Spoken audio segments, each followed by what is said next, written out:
Again, number 12 today. We got one more week left. We got next Tuesday in pads, Thursday in spiders, and scrimmage on Saturday. So, I really like where we are after 12. It was a tough practice today. It was, probably 3 live periods, physical. We had a lot of recruits here. Recruits are like, Coach, I was cranked up now. We've probably had more offered players here this spring than I've seen, since I've got here. I mean, we've surpassed everything as far as the numbers go, as far as just, guys that we've offered and guys that have been here. So it's always a good sign when they're here and keep coming back and love watching our practices. So, questions? I was going to actually ask you about that. I know you obviously can't get into specifics, but this spring seems like one of your most successful springs in terms of, like you mentioned, the visitors, the commitments, all those things. Why do you feel like it's rolling right now? I don't know. It's hard to say. I was driving in thinking about, like, God, all these guys I got to meet with this afternoon. And it's just like the list goes on. It's two-sided. No injury report on this here. Is it 20 wins in 2 seasons? Is it, pro days, is it draft? I don't know what it is, but Coach, I keep telling our coaches, great job getting them on campus, because if we get them here unofficially, we got a heck of a lot better chance of, getting them to commit somebody. Okay, it's hard to get those guys that didn't take the time, to pay their own way to come visit Pitt. And these guys, we got guys from Florida, Texas, all over the place, Illinois today. We got guys from everywhere. Pat, I was reading about Hugh Freeze's proposal about instead of having a spring game, you'd play a top FBS team would play a top FCS team in state. Mm-hmm. Would you like to play a game? I would love to do that. I mean, I just think I've said that a couple of years ago, and I'd like to do it for the players' health and safety.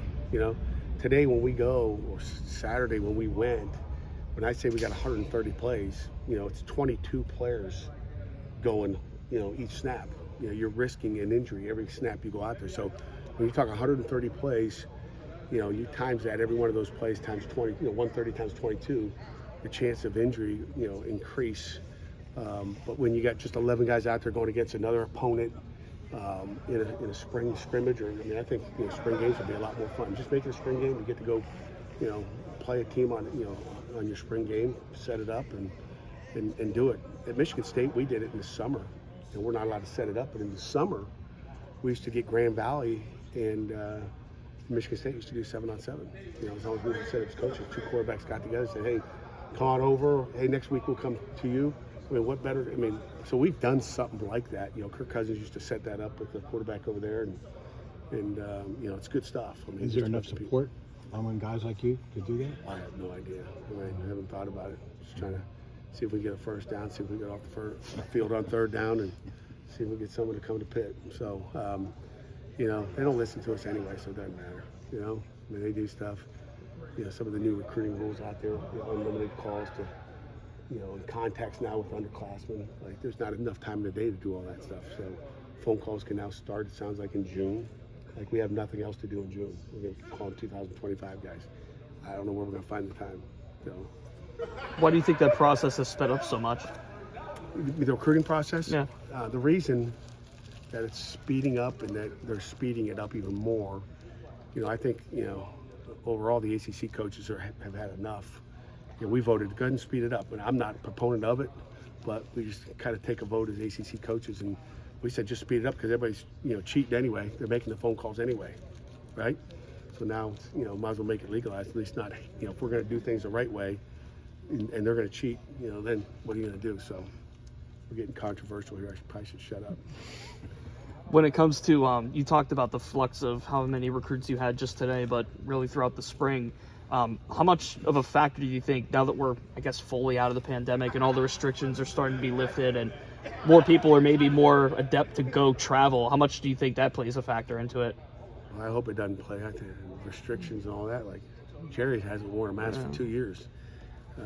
I think we were out of the office for 2 weeks or 2 months, maybe a month and a half, and we were back. So that's been long gone, for us here down on the south side. So I don't know. I don't think that had anything to do with it. Pat, just looking at the guy, and I know you're not allowed to talk about them, but half of your verbal commitments are from the state of Pennsylvania. Do you feel like your program's success in this, past 2-3 years, like maybe gained a lot of attraction back in this state?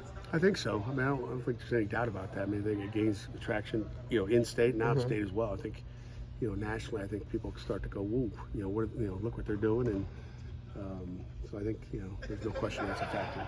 Is the administration putting more emphasis on recruiting since you've been here? I mean, are they giving you more resources since to 2015? I don't know what our recruiting budget is. We just do what we need to do. You know what I'm saying? You don't know what your recruiting No, budget I don't look at budget. We just keep doing what we need to do. What if you go over? Heather's never said, well, they have never said you went over. Sorry, there's no more visits this weekend.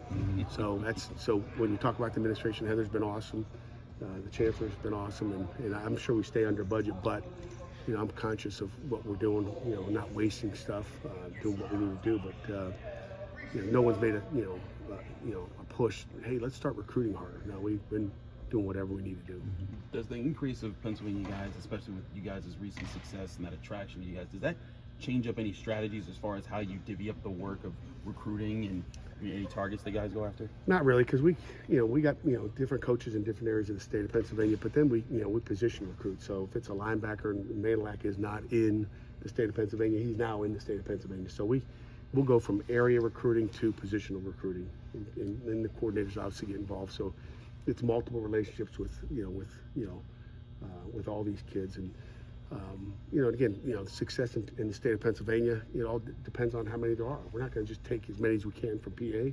They got to be good enough to help us win a championship. How's Frank been as far as being recruiting help? Frank, Coach Signetti? Yeah. Coach Signetti to you. I'm sorry. just kidding. I'm like, Frank. I'm like, who's Frank? He's been awesome. He's been awesome. We've gotten some guys out of the East Coast. He's hits the Massachusetts. He's got great Jersey ties, but no, he's been good. Not just here, but elsewhere. Offensive coordinators aren't always known as active recruiters. Sometimes those guys will just quarterbacks and that's it, or they'll just stamp habit. It seems like Frank's maybe a little more active, a little more aggressive than typical. Yeah. Hopefully all our guys are. Bates is aggressive. I think to be a college football coach and be a coordinator, you better be active recruiting. Anybody that doesn't have an active guy on the road recruiting, and sometimes you land one. Maybe we didn't have one in the past, but we got guys that are active on the road recruiting, and if they're not, we're going to push them to be as active as we can get them, depending on their age and all that stuff. But, you have to be active. When I was a coordinator for 11 years with D'Antonio, we started off my first year in 2004, and he said, I don't want you to have an area, I just want you to go see all the top players. I said, Coach, I need one area. So he gave me Northeast Ohio. So I recruited Northeast Ohio my first year at Cincinnati. And then, the next year I had Northeast Ohio and the whole state of New Jersey. And then I had this whole state of New Jersey, Maryland, and DC. Then I had the whole Space Coast, and that was my recruiting area. And, the last, probably 9 years. So, you have to have a coordinator recruit. Do you have to have dedicated people to watch the transfer portal for guys who aren't necessarily even in it yet, where you're like, hey, we need to watch to see if certain guys might come available who we have a relationship with? It'd be nice if you guys could keep an ear to the ground and find out who those guys are. But that's almost like tampering, and that's it's a violation. We're not doing that. It'd be nice to have 10 guys to say, hey, call high school coach, see if that guy's interested in all that. But that's all. That's crazy. It's not the right way to do things. When the portal opens up, when the kid goes in the portal, then we'll know about him. We got resources to do that, but we don't have a whole office attributed to, hey, let's check out the FCS rosters, find out where the All-American kids are. There's some people doing that, which is it's not good. Do you have more employees working on recruiting than you had in 2015? And speaking of this recruiting, and you're talking about, Jerry, your question about spring games against an FCS opponent. Imagine if we played Duquesne and all of a sudden they had a great wideout. Okay? Think about that, and all of a sudden we're like, ooh, let's take that guy after this game. That's not good. So there's some things that we've messed up in college football now that would probably make a lot of coaches go, where are you doing this? You ain't gonna see my guys. So I like to get through the year at least with them before you steal them. Make sense, Jerry? Yeah, sure. Have you noticed the balance between recruiting and all this preparation work you're doing throughout the spring? Have you noticed that become more skewed one way or another, or more evened out? How do you figure that balance comes into play? The balance is messing me up. That's probably why I said it's a long day. The first couple of years, I have a couple of recruits talk to them after practice, and then get in and watch tape with the offense or defense. But Graham is bugging the heck out of me, and that's why he's hovering around to make sure he's got me working. So he's keeping me working, which means I don't get to watch as much tape with the offense or defense. So then I got to do it on my own afterwards. So. else? One more, about a week and some change away from the spring game. What are you looking for from your team in these final few practices? Stay healthy. I mean, I feel good with where we are right now. We may change the spring game. I don't know if there'll be a draft or not. We're thinking about changing it up a little bit just to change it up. Obviously, it'll be on TV and all that stuff. So we're debating on that. But I just want to stay healthy, and I just want to continue to try to get better every day. And that's what we do. The guys that need more work, get them work. The guys that don't need as much work, again, it really is one more good practice and then a spring game. Did you say no scrimmage this Saturday? No scrimmage. It's Easter. Happy Easter. Yeah, we give the guys off. There's a lot of people practicing around the country on Saturday. Matter of fact, a couple of guys said they had scrimmages they had to work this weekend. I'm like, what? You got to work a scrimmage on Saturday before Easter? Our guys know they're off today. After this practice, they have Friday, Saturday, Sunday off and try to enjoy the holiday. Life's too short.